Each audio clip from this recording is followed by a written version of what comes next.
ბიძინა ივანიშვილი, ირაკლი კობახიძე, კახა კალაძე, ირაკლი ღარიბაშვილი, შალვა პაპუაშვილი და ნინო გალუსტაშვილი. ეს იმ პირთა მცირე ჩამონათვალიავი სანქცირებასაც ევროპელ მინისტრებთან ევროკავშირის უმაღლესი წარმომადგენელი მოითხოვს. კაია კალას უკვე აქვს შემუშავებული 15-კაციანი სია, ვინც ევროკავშირის შავ სიაში უნდა შევიდეს. სიის ფიგურანტებს უნდა გაეყინოთ ფინანსური აქტივები და შენგენის ზონაში გადაადგილება აეკრძალოთ. We identified that really Georgia is really becoming a captured state. ჩვენ დეტალურად შევისწავლეთ მტკიცებულებები და ვთქვით, რომ საქართველოში საქმე გვაქვს სახელმწიფოს მიტაცებასთან. ქართულმა ოცნებამ მმართველმა პარტიამ ჩამოშალა მართლმსაჯულების სისტემა და კანდიდატის სტატუსი ავტორიტარიზმის ფარად გამოიყენა. ამ მუდმივი ძალადობის გათვალისწინებით ჩვენ მოვუწოდეთ აღმასრულებელ რგოლს უმკაცრესი ზომების დაწესებისკენ ქართული ოცნების რეჟიმის წინააღმდეგ, რაც მთავარია ოლიგარქი ივანიშვილის და მისი გარემოცვის, ისევე როგორც მოსამართლეების წინააღმდეგ. რიჰარდ კოლსი ერთ-ერთი ის ევროპელი პოლიტიკოსია, ვინც ევროპარლამენტში საქართველოს შესახებ უმწვავეს რეზოლუციას მხარი დაუჭირა. ოლიგარქი ივანიშვილის ქმედებები ადეკვატურ პასუხს საჭიროებს, ამბობს TV პირველთან ლატვიელი პოლიტიკოსი და ევროკავშირის პირველ დიპლომატებს რჩევებს აძლევს, როგორ დაძლიონ უნგრეთისა და სლოვაკეთის ვეტო.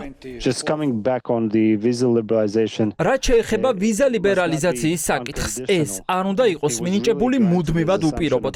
ეს სიკეთე საქართველოს თავის დროზე დემოკრატიული წინსვლისთვის აქვს მინიჭებული და არა ავტორიტარული უკუსვლის გამო. ამიტომ აქვს მოლოდინი, რომ ევროპული საბჭო გაიაზრებს იმ მოწოდებებს, რაც ევროპარლამენტს აქვს სანქციებთან დაკავშირებით. რა თქმა უნდა, ევროკავშირში არიან ისეთებიც, ვინც მუდმივად ბლოკავენ ამა თუ იმ სანქციებს, თუმცა მაგალითად ასოცირების შეთანხმების გადახედვა და დახმარების გაყინვა სჭირდება მხოლოდ კვალიფიციური უმრავლესობა.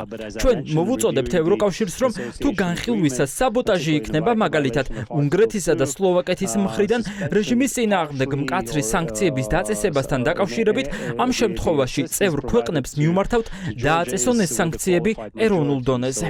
TV პირველმა მოიპოვა 6 გვერდიანი დოკუმენტი, რომელიც ევროპარლამენტის ბოლო რეზოლუციასთან ერთად ევროკავშირის პირველი დიპლომატების განხილვისას გზამკვლევი იქნება. ვრცელი ანგარიში კიდევ ერთხელ ადასტურებს, რომ მაგიდაზე ყველაფერია. პერსონალური სანქციებით დაწყებული ვიზა ლიბერალიზაციის გაუქმებით გაგრძელებული.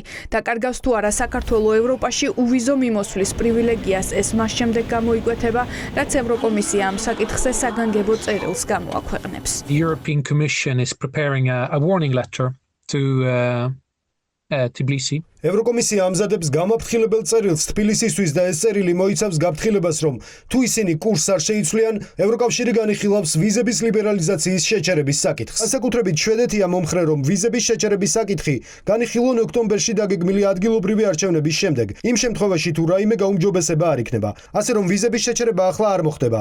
შეიძლება ეს საერთოდ არ მოხდეს, მაგრამ ახლა ამაზე ბრიუსელში ბევრგან საუბრობენ. ბზაობა სულ უფრო და უფრო იზრდება თუ საქართველოს არ შეიცვლება. საქართველოს შესახებ ერთობლივი გადაწყვეტილებების მიღებას ამ დრომდე ორი ქვეყანა, უნგრეთი და სლოვაკეთი ბლოკავს, თუმცა TV პირველის ინფორმაციით რობერტ ფიცო მზადაა უკან დაიხიოს, თუ ევროკავშირის წევრი ქვეყნები ვიქტორ ორბანის დარწმუნებას შეძლებენ, ოცნების სანქცირებას ვეტო არ დაადოს. პერსონალურ სანქციებზე სრული კონსენსუსის შემთხვევაში კი ვიზა ლიბერალიზაციას საფრთხე აღარ დაემუქრება. უკრაინის ბოლო პაკეტი, რომელზედაც იქნა შეთანხმება ელჩების დონეზე მიღწეული, საგარეო საქმეთა მინისტრების დონეზე არის დაბლოკილი. ჯერ კიდევ უკრაინასთან დაკავშირებული რუსეთის სანქციები.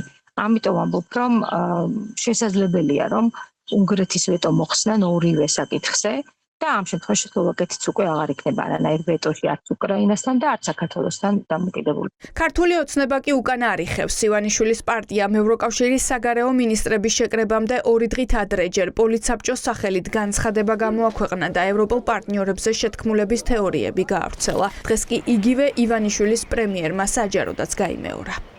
ძლავრობს არაფორმალური მმართველობა ევროპულ სტრუქტურებში, ევროპულ ბიუროკრატიაში და ასეთ დროს არის სამწუხაროდ წაშლილი ყველანაირი მორალური ზღვარი. ქართული ხალხის დაშანტაჟება იმის გამო, რომ მან არ დააბრუნა ხელისუფლებაში სისხლიანი რეჟიმის წარმომადგენლობა, არის აბსოლუტურად სამარცხვინო. ქონდა შესაძლებლობა, რომ კონკრეტულად ივანიშვილზე პერსონალური სანქციების დაწესების აუცილებლობა განმეხილა პირისპირ კაია კალასთან. ისინი ძალიან ღიად ამბობენ იმას, რომ ამ სასანქციო მექანიზმის ივანიშვილზე პერსონალური სანქციების დაკისრების სასანქციო მექანიზმის ამოქმედებას ბლოკავს ივანიშვილის ერთადერთი მოკავშირე ევროკავშირში ვიქტორ ორბანი. ხვალინდელ მინისტერიალზე იმყოფება ასევე ბრიუსელში გიორგი გახარია.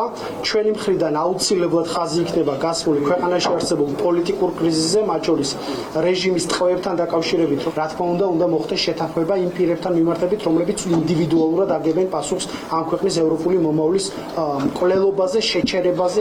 თუ ევროკავშირი გაერთიანების შიგნით კონსენსუსს მიაღწევს და პერსონალური სანქციები დაწესდება, ეს იქნება საქართველოს ევროკავშირს შორის პარტნიორობის 10 წლეულების განმავლობაში უპრეცედენტო შემთხვევა.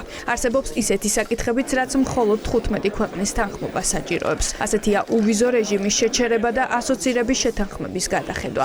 დღის წესრიგში ახლა ყველა შესაძლო ზომა დგას.